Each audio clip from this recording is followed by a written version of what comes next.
Hello students of class 12 unit 1 এর 4th chapter অর্থাৎ ধারকত্ব ধারক অধ্যায় আমরা সেট 2 নিউমেরিক্যালস নিয়ে আলোচনা চলছে আমাদের লাস্ট দুটো ভিডিও মিলে আমরা কোশ্চেন নাম্বার 18 অবধি আলোচনা করেছি তো মোট 26টা অঙ্ক রয়েছে তো তার মধ্যে 19 থেকে 26 আমরা এই ভিডিওতে আলোচনা শেষ করব যাতে করে সেট 2 অঙ্ক এই ভিডিওতে শেষ হয় তো আমরা সবচেয়ে প্রথমে কোশ্চেন নাম্বার 19 সেখানে দেখবে ক্যালকুলেশন পার্টটাই বেশি রয়েছে তো সমান্তরাল পাথ পাই ধরা হয়েছে প্রশ্নটা অনেক বড় 5-6 লাইনের রয়েছে দুটো পার্টে রয়েছে তো মূল ব্যাপার বলি ব্যাসার্ধ দেওয়া রয়েছে পাতে এবং তাকে 10⁻⁻7 কুলম্ব আধান দিয়ে চার্জ করা হয়েছে তো সঞ্চিত শক্তির পরিমাণ নির্ণয় করতে হবে পরাবৈদ্যুতিক ধ্রুবক যে রয়েছে যে পাথটা প্রবেশ করানো হয়েছে তার পরাবৈদ্যুতিক ধ্রুবক হচ্ছে 4 এবারে বলছে ব্যাটারি সংযোগ যুক্ত রাখলে এবং ব্যাটারি সংযোগ ছিন্ন করলে ধারকের সঞ্চিত শক্তির পরিমাণ কত হবে সেটা জিজ্ঞেস করছে তো এই পার্টটা করার জন্য তো মেইন যে ডেটা রয়েছে কারণ অনেকটাই সময় লেগে যাচ্ছে তো আমি যতটা শর্টে বলতে পারি তোমরা তোমাদের বোঝার ক্ষমতা যথেষ্ট রয়েছে তো একটু জিনিস দিলেও তোমরা কিন্তু ভালো করে নিজেরাই করতে পারবে তো সবচেয়ে প্রথম বলি যেহেতু আমাদের অঙ্কতে বের করতে হবে সবচেয়ে প্রথমে শক্তি তো শক্তি কথা যদি আসা হয় তাহলে E = half CV² হয় অর্থাৎ Q²/2C তো যদি তাই হয় তাহলে আমরা এখান থেকে বলতে পারি যে সমান্তরাল পাথ ধারকের ক্ষেত্রে C এর মান কত হয় ε0 α/d তো সেই মানটা এখানে আমি বসিয়ে নেব তাহলে বসালে কত আসছে Q²d/2 ε0 আলফা তো যেহেতু বৃত্তাকার তাহলে আলফা কত হবে Q²d 2 ε0 পাই r² তো তোমাদের প্রশ্নে যদি লক্ষ্য করে দেখো প্রত্যেকটা মান দেওয়া রয়েছে অর্থাৎ মানগুলো বলে দিচ্ছি d সমান দেওয়া রয়েছে 0.03 মিটার তো সব এসআই তে করতে হবে q রয়েছে 10⁻⁻7 কুলম্ব আর রয়েছে 0.09 মিটার অর্থাৎ ব্যাসার্ধ জাস্ট মান বসিয়ে নেবে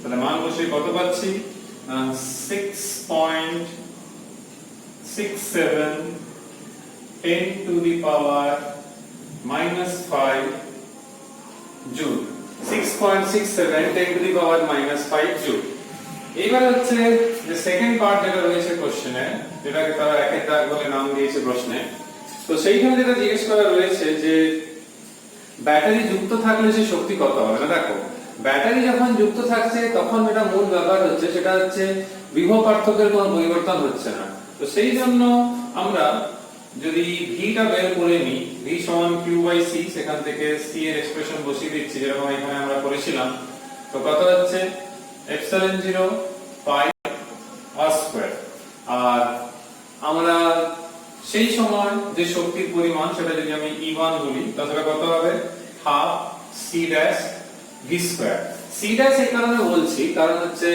পরাবৈদ্যুতিক ধ্রুবক যুক্ত একটা পদার্থকে কিংবা ফলকে যখন প্রবেশ করানো হয়েছে তখন স্বাভাবিকভাবে তার ধারকত্ব পরিবর্তন হবে তো সেই যে ধারকত্বটা পরিবর্তন হচ্ছে সে পরিবর্তিত ধারকত্বের মানটা ধারকের সেটা c' বললাম তাহলে এখানে যদি মান বসানো হয় তাহলে হাফ k ε0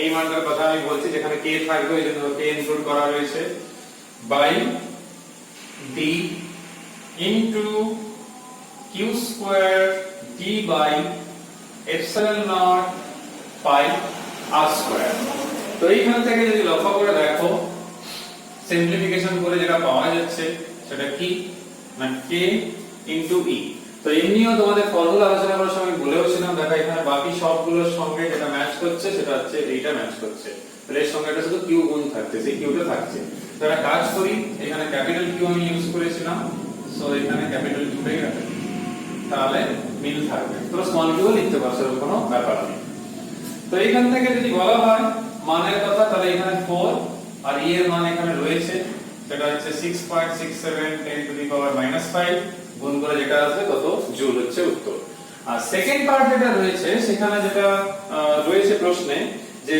ব্যাটারির সংযোগ যদি ছিন্ন করে নেওয়া হয় তখন কি হবে। না দেখো, তখনও আমাদের আধানের পরিমাণ সেম থাকছে কিন্তু ধারকত্বের পরিমাণ স্বাভাবিকভাবে চেঞ্জ থাকছে। তাহলে এই যে ফর্মুলা ছিল আমাদের q²/2c ড্যাশ, তো এইরকমই যদি মান বসাই যেরকম আমরা এখানে করেছিলাম, তো এখান থেকে যদি আমরা করি half q²d/k epsilon not pi r², তখন কি আসছে না যে মানটা আমরা পাচ্ছি প্রথমে যে মানটা আমাদের ছিল, যদি এটাকে আমরা ই বলে থাকি তাহলে এটাকে চেঞ্জ করে নিতে হবে একটু, কারণ হচ্ছে ই অলরেডি একটা ধরা ছিল আমাদের, তো এটাকে আমরা E1 নাম দিয়েছি। সো E1 যে মানটা আমরা পেলাম, তো সেই E1 এর মানটা কত ছিল না এই মানটা ছিল E1 এর মানটা, তো E1 এর যে মানটা ছিল সেই E1 এর মান বাই k, তাহলে E1 মানে যেটা হচ্ছে এই গোটা মানটা। তো এর সাথে যখন আমরা 4 দিয়ে একটা ডিভাইড করে নেব, কিন্তু এখানে একটা ব্যাপার রয়েছে, এর সঙ্গে পুরোটা ম্যাচ করছে কিনা আমাদের একবার দেখে নিতে হবে। তো 6.67/4, তাহলে আমরা এখান থেকে যেটা দেখতে পাচ্ছি সেটা হচ্ছে এটা কিন্তু ই এর সঙ্গে ম্যাচ করছে, উপর এক্সপ্রেশন লক্ষ্য করে দেখো ই এর সঙ্গে ম্যাচ করছে, তো এটা হবে e/k, অর্থাৎ 6.67 10⁻⁻⁴, তো এখান থেকে পাওয়া যাচ্ছে যেটা 1.67 10⁻⁻⁵ জুল। তো এইখান থেকে আমরা এই মানটা একটু মাথায় রাখবো। নেক্সট এটা হচ্ছে আমাদের পরের প্রশ্ন, সেটা হচ্ছে কোশ্চেন নাম্বার 20। তো এটা খুবই সহজ প্রশ্ন রয়েছে, সব ডেটাগুলো রয়েছে, একটা সমান্তরাল পাত ধারক রয়েছে, তার ফর্মুলা আমরা জানি, তো এটা তোমরা নিজেরাই করে নেবে, কিছুই নেই, সব ডেটাগুলো রয়েছে এখানে। v² মানগুলো বলে দিচ্ছি কত কত রয়েছে, তোমরা অঙ্ক দেখতে পারো। এটা আলফা, আলফা মানে প্রস্থচ্ছেদের ক্ষেত্রফল, v এর মান রয়েছে কত 300 ভোল্ট, আর d সমান হচ্ছে 0.01 সেন্টিমিটার, এটাকে তোমরা মিটারে করে নাও, জাস্ট ভ্যালু এখানে বসিয়ে দাও।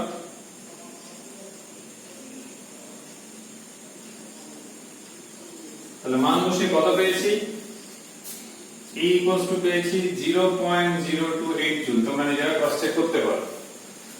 নেক্সট হচ্ছে কোশ্চেন নাম্বার 21। তো এইখানে যেটা রয়েছে, এখানেও সেই শক্তিরই প্রশ্ন রয়েছে, কারণ যদি প্রশ্নটা দেখা হয় শক্তি কত, তো ডেটাগুলো সবই রয়েছে, কিন্তু এই অঙ্কটা একটু ডিফারেন্ট, কারণ হচ্ছে সিগমা অর্থাৎ যেটা আমরা q/a অর্থাৎ আধানের চলমাত্রিক যে ঘনত্ব, এই ইউটিলাইজেশন রয়েছে এখানে, কারণ হচ্ছে এখানে সিগমার মান দেওয়া রয়েছে, সে মানটা কত 100π², আর এটা হচ্ছে 10⁻⁻⁴। তো যদি লক্ষ্য করে দেখি 100π² হচ্ছে তার ক্ষেত্রফল, তাহলে কাজ করি ক্ষেত্রফলটা আগে বসিয়ে দিয়েছি, তাহলে a * সিগমা, সিগমা হচ্ছে 10⁻⁻⁴। তার আগে একটা কথা বলি, এখানে সেমি স্কয়ারে ছিল, তাহলে তার জন্য একটা 10⁻⁻⁴, আবার সিগমার যে মান রয়েছে সেখানে আবার 10⁻⁻⁴, তাহলে দুটো 10⁻⁻⁴ আছে। তাহলে নিশ্চয়ই বুঝতে পেরেছো দুটো কেন, একটা সিজিএস থেকে এসআই এর জন্য, আর একটা অলরেডি এসআই এর মান রয়েছে। তো এখান থেকে ভ্যালুটা পেয়েছি π² 10⁻⁻⁶ কুলম্ব। d কত রয়েছে সেপারেশনটা 1 সেন্টিমিটার 10⁻⁻² মিটার, আর k হচ্ছে 2, আর ক্ষেত্রফল তো একটু আগে যেটা আমরা করেছি এই মানটাই। তো এই মানগুলো তোমরা কোথায় বসাবে সেটাও বলি। e যে ফর্মুলাটা এখানে করেছো তোমরা, q²/2c, অর্থাৎ আলফা অর্থাৎ ε0 ইনটু ক্ষেত্রফল, ক্ষেত্রফল মানে আলফা কিংবা a। তাহলে এই এক্সপ্রেশনটা থাকছে, কিন্তু একটা চেঞ্জেস হবে কি, একটা পরাবৈদ্যুতিক রয়েছে পদার্থ, তো সেই পদার্থের থাকার জন্য আমরা এখানে একটা k লিখবো, কারণ হচ্ছে এটা এপসাইলন আসবে, এপসাইলন মানেই হচ্ছে k * ε0। তো k এর মানও রয়েছে, মানগুলো বসিয়ে দেবে।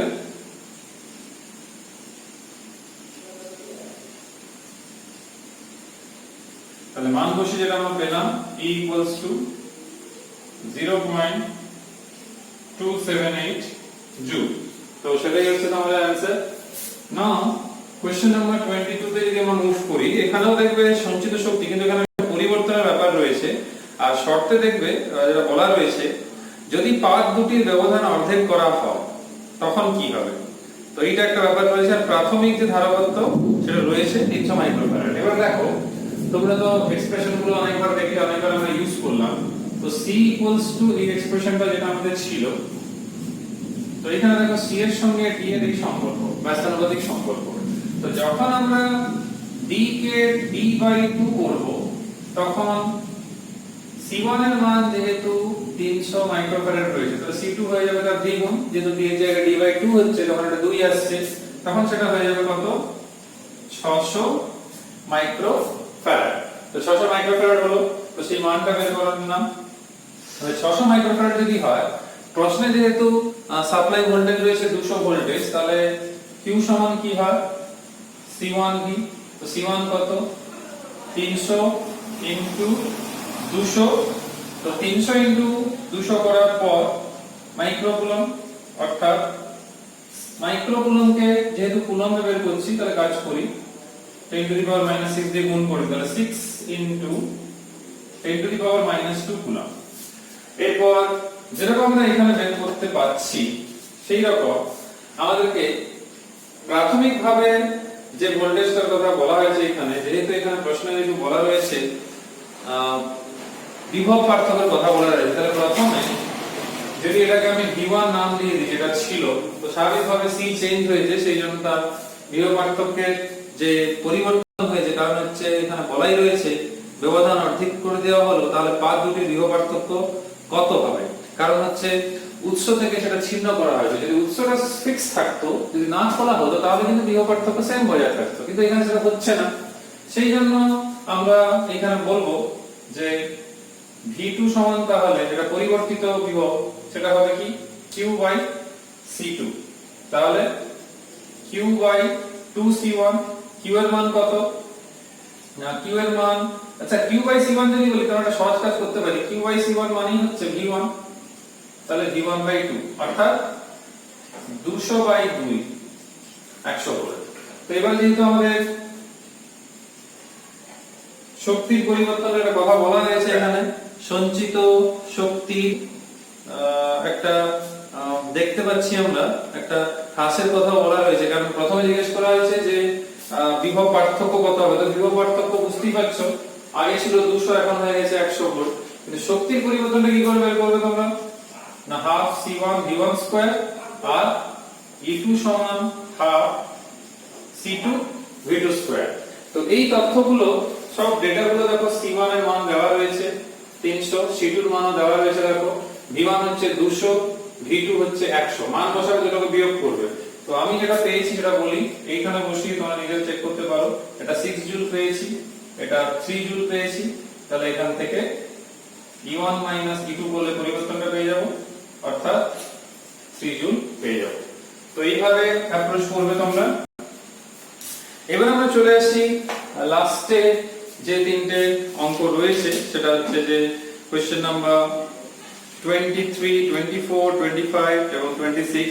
তো 23 তে যেটা মূল ব্যাপার রয়েছে, এই ক্ষেত্রেও সেই সঞ্চিত শক্তির পরিমাণের কথা বলা হচ্ছে। তো প্রথমেই আমাদের যেটা করতে হবে সেটা হচ্ছে বর্তনীটা ড্র করে নিতে হবে, তাহলে আমরা সঞ্চিত শক্তির পরিমাণটা খুবই সহজ হবে। কারণ দুটো শ্রেণীতে আছে, তার সঙ্গে আরেকজন সমান্তরালে আছে, তোমরা নিজেরাও পারবে। তো এর জন্য কি না, দুটো শ্রেণীতে আর একটা তার সঙ্গে যা দেখতে পাচ্ছি সমান্তরালে রয়েছে আরেকটা ধারক। তো প্রত্যেকের ধারকত্বের মান দেওয়া রয়েছে। এইটা হচ্ছে 3 মাইক্রোফ্যারাড, এইটা হচ্ছে 6 মাইক্রোফ্যারাড। তোমরা প্রশ্নটা নিজেরা পড়ো বইতে, 4 মাইক্রোফ্যারাড, আর এটা হচ্ছে কত না 6 ভোল্ট। তো এই যে মানগুলো দেওয়া রয়েছে, তো এখান থেকে যদি আমরা বলি, তো প্রথম যে দুটো রয়েছে সেখানে তাদের শ্রেণী সমবায় রয়েছে, এই 3 এবং 6। এটাকে যদি আমরা C1 আর C2 নাম দিই, তাহলে তুল্য যে ধারকত্ব, যেটা দাঁড়াচ্ছে সেটা হচ্ছে কি না 1/3 প্লাস 1/6। সো এখান থেকে যেটা আমরা পেলাম তাহলে এখান থেকে হচ্ছে 2 মাইক্রোফ্যারাড। তো এটা হচ্ছে সবচেয়ে প্রথম কাজ। তারপরে ওর সঙ্গে এটাকে যদি আমি নাম C3 দিই তাহলে C ও C3 কি হচ্ছে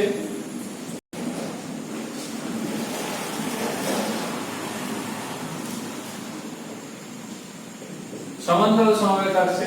তাহলে যে তুল্য ধারকত্ব বেরোবে সেই তুল্য ধারকত্ব কত হবে না এটা হবে তো 2 যুক্ত 4 অর্থাৎ 6 মাইক্রোফ্যারাড। এরপরে যেটা জিজ্ঞেস করেছে শক্তি, এবার তোমরা ইজিলি বের করে নিতে পারবে। E সমান কি হয় হাফ CeV স্কয়ার। তো C মানে C ইকুইভ্যালেন্ট আর V, তো V কত দেখো C ইকুইভ্যালেন্ট এর মান রয়েছে 6 মাইক্রোফ্যারাড, তো 6 * 10⁻⁻6 ফ্যারাড ইনটু V স্কয়ার অর্থাৎ 6 স্কয়ার। তো করলেই উত্তর পেয়ে যাবে। আমি এটা ক্যালকুলেশন করে পেয়েছি, তোমরা নিজেরাও বসিয়ে দেখতে পারো 1.08 10⁻⁴ জুল। নেক্সট যে প্রশ্ন রয়েছে এটাও খুব সহজ, এখানে দুটো পার্টে রয়েছে। তো প্রথমে হচ্ছে ধারকের সঞ্চিত তড়িৎ শক্তি যেটা জিজ্ঞেস করেছে, তারপরে বলছে ব্যাটারি থেকে বিচ্ছিন্ন করার পর আরেকটা 900 পিকোফ্যারাড ধারকের সঙ্গে যুক্ত করা হয়েছে, তো তখন স্থির তড়িৎ শক্তির কথা জিজ্ঞেস করছে। তাহলে কাজ করা যাক, ভিতরে তো অনাহিত থাকছে শুরুতে, তাহলে তথ্য অনুসারে এইগুলো দেওয়া রয়েছে। আর 900 পিকোফ্যারাড ও পিকো মানে 10⁻⁻12 হবে, গুণ হবে। তাহলে ফর্মুলা কি, যদি আমি প্রাথমিকভাবে E1 বলি তো সেটা হবে কি হাফ C, যদি আমি চাইলে এটাকে C1 নামও দিতে পারি, কোনো অসুবিধা নেই, চাইলে এটাকে V1 ও দেওয়া যেতে পারে, তো কোনো অসুবিধা নেই। এখানে মান বসিয়ে দেবে, এটা V1 এর মান, এটা C1 এর মান। তাহলে 900 পিকোফ্যারাড তাহলে 900 * 10⁻⁻12, তো মান বসে যেটা পেয়েছি সেটা বলি 4.5 10⁻⁻6 জুল। তো যেবারে দেখবে যেটা সেকেন্ড জিজ্ঞেস করা হয়েছে, যখন যুক্ত করা হয়েছে আরেকটা 900 পিকোফ্যারাডের একটা ধারকের সঙ্গে, তাহলে বুঝতে পারছো একটা কম্বিনেশন তৈরি হচ্ছে, একটা মানে আধানের বন্টন হচ্ছে। তো আধানের বন্টন হওয়াটা বুঝতেই পারছো একটা কমন কিংবা একটা সাধারণ বিভবের সৃষ্টি হবে। সেটা কত না, যদি সেটা আমি বলি সেটা হবে এটা, কিন্তু এর মধ্যে একজন কিন্তু শূন্য হবে, ভিডুর মান, কেন সেটা তো অনাহিত ছিল শুরুতে, তো সেই জন্য তাকে পাওয়া যাচ্ছে না। তাহলে আমরা এখানে যদি মানগুলো আমাদের নিয়ে নিই, অর্থাৎ 900 10⁻⁻12, এখানে ছিল 100, আর এখানে হচ্ছে 900 প্লাস 900 * 10⁻⁻12 কমন নিলাম এখানে। তো এই যে মান বসিয়ে যেটা পেলাম সেটা কত না 50, তাহলে 50 ভোল্ট পাওয়া গেল। তাহলে এখন যে সঞ্চিত শক্তির পরিমাণ যদি আমি এটাকে E2 নাম দিই, সেটা কত হবে না হাফ, তোমরাই করতে পারবে, এরকম আমরা সেট বানাও করেছি এইটা। তাহলে half C1 plus C2 into V square. তো দেখো C1 এর মান রয়েছে, C2 তো প্রশ্নেই বলে দিয়েছে আরো একটা 900 পিকোফ্যারাড, তোমরা নিজেরা বসিয়ে নেবে, আর V এর মান 50। তো এটা বসিয়ে যে মানটা পেয়েছি সেটা বলি 2.25 10⁻⁻6 জুল। তো এটা তোমরা এখান থেকে করে দিতে পারবে। কোশ্চেন নাম্বার 25 যেটা রয়েছে, দুটো একই রকমের ধারক, কিন্তু শ্রেণী সমান্তরাল দুটো আলাদা আলাদা কম্বিনেশন করা হয়েছে। তো সেইখান থেকে যে শর্তটা বলা রয়েছে, সেখানে বলা রয়েছে যে সমান পরিমাণের সঞ্চিত শক্তির পরিমাণ রাখতে হলে যে পরিমাণ বিভব প্রয়োগ করতে হবে তার অনুপাত। তো খুবই ইন্টারেস্টিং অঙ্ক। তো এইটা করার সময় যেটা তোমাদেরকে মাথায় রাখতে হবে লজিক, সেটা হচ্ছে এইখানে একবার শ্রেণী এরকম ধরো সাপ্লাই, তখন হয়তো বিভব পার্থক্য V1, একটা বলেছে C, সরি দুটো একই মানের আছে, আর আরেকটা আছে কি না সমান্তরালে এরকম,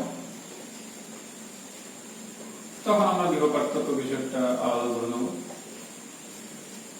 এবার দেখো কি বলেছে না বিভব পার্থক্য কত অনুপাতে থাকবে, যাতে করে এই শ্রেণী সমবায়ে যে সঞ্চিত শক্তির পরিমাণ হবে তুল্য হবে, সেটা সমান্তরালও তাই হবে।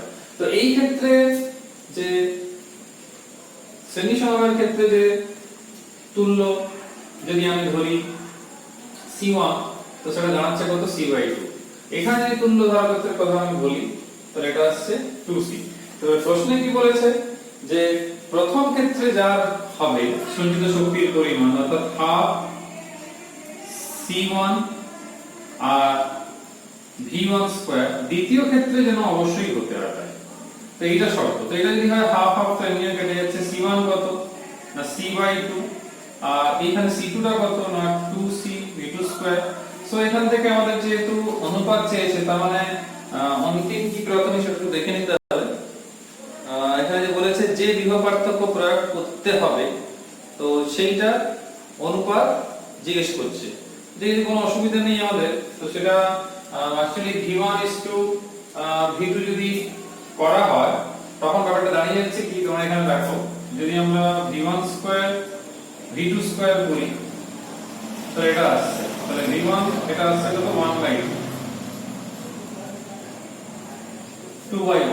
এর উত্তর দেখবে 1:2 আছে, তার মানে তারা v2:v1 করছে, সেই জন্য 1:2 তাদের আসছে। তো সেটা অসুবিধা নেই, তোমরা যেটা খুশি লিখতে পারো। লাস্ট কোশ্চেন আমাদের এই সেট 2। তো এই রকমের প্রশ্ন আমরা করেছি একটু আগে, ওইখানে করেছি। তো সেই রকমই প্রশ্ন। এটা কি বলতে চাইছে না, সেট 2 এই প্রশ্নটা যেটা বলতে চাইছে সেটা হচ্ছে এখানে সঞ্চিত শক্তি নিয়েই প্রশ্ন রয়েছে। তো এখানে যেটা জিজ্ঞেস করছে সেটা হচ্ছে প্রথমে বিভবগুলো রয়েছে, কিন্তু দ্বিতীয়টা দুটো যে রয়েছে, দুজনের মধ্যে যা দেখতে পাচ্ছি আমি, প্রথম যে বিভব পার্থক্য কিংবা সাপ্লাই ভোল্টেজ যেটা রয়েছে C1 প্রথম ধারকে ধারকত্বের মান, দ্বিতীয় ধারকে ধারকত্বের মান, আর সাধারণ বিভব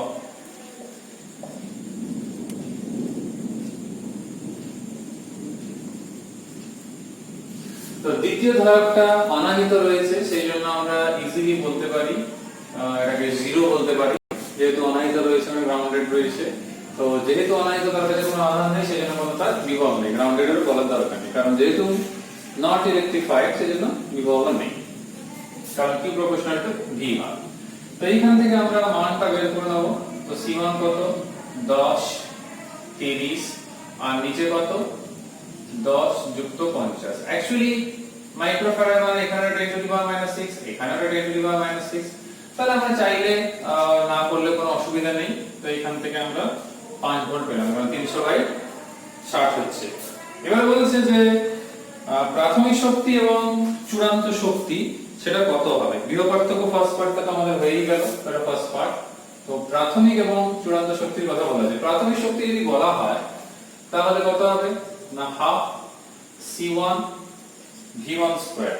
তো এই ক্ষেত্রে একটা কথা বলার রয়েছে, তো এবং অনাহিত তার সঙ্গে যুক্ত করা হয়েছে। তো পরে যেটা আসছে যখন একটা কমন বিভব চলে আসবে কিংবা সাধারণ বিভব, প্রথম এটাই করতে হবে। তো এই ক্ষেত্রে তোমাদের কাছে সব ডেটা রয়েছে, তোমরা নিজেরাই বসিয়ে নিতে পারবে। সরি 30 ছিল, এইটা বসিয়ে আমাদের কাছে যেটা এসেছে সেটা হচ্ছে 4.5, এইটা আসছে, তোমরা চেক করতে পারো। আর অন্তিমটা কি হবে না, তখন একটা সাধারণ বিভব চলে এসেছে আধানের বন্টনের জন্য। তো তখন আমরা কি করব না হাফ 10 + 50 10⁻⁻6 আর v স্কয়ার অর্থাৎ 5 স্কয়ার।